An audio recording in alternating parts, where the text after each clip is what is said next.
Hello guys, so in this video what we are going to do is we are going to understand how ESC1 works, then we are going to exploit it using our Kali system.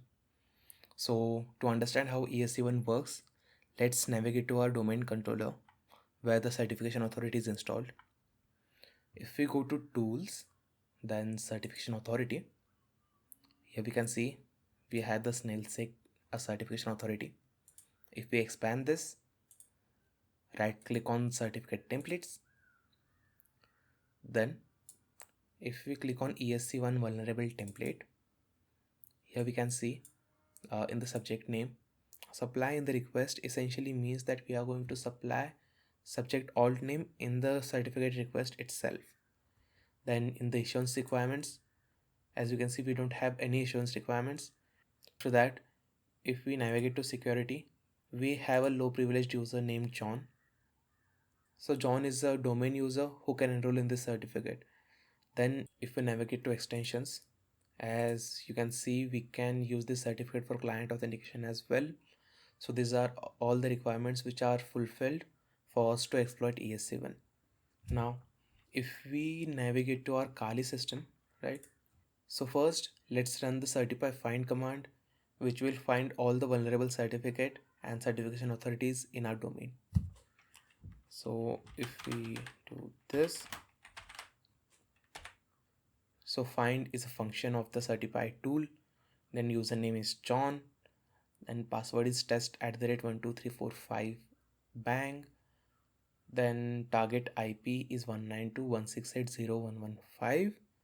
Hyphen vulnerable basically means that it is going to only show us those certificate templates which are vulnerable.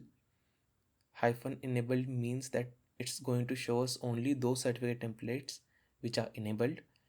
Hyphen stdout is going to show us the output of this command. By default, what certipy does is it stores all the data in a .txt document, but we don't want that here. So if we just enter, if we scroll up, we can see that there is a CA named SnailSec DC02CA, and the DNS name is dc02.snailsec.local. If we scroll down to our ESC1 template, as we can see ESC1 vulnerable template, where we can supply the subject alt name, manager approval is false, extended key usage is client authentication, so we can use this certificate to authenticate to our client, which is going to be the domain controller. And in the enrollment rights, the John user can enroll in this certificate.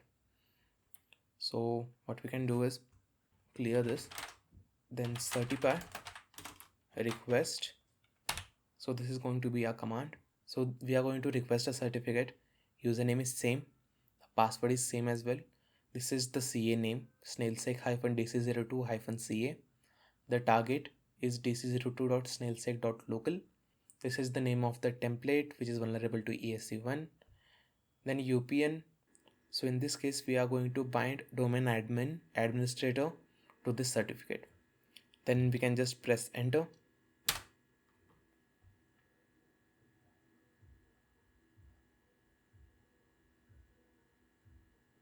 So as you can see, we have the administrator certificate. Next, what we need to do is we need to certipy auth pfx administrator.pfx. Then we can press enter.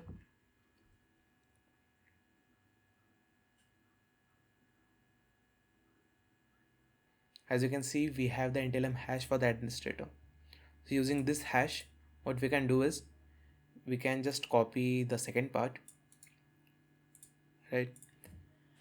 Then let's clear this. So what we can do is packet psexec. This will get us a shell on DC01. So if we press enter, and if I say who am I, we are anti-authority system. So this is going to be our video. If you guys really like the video, please like and subscribe.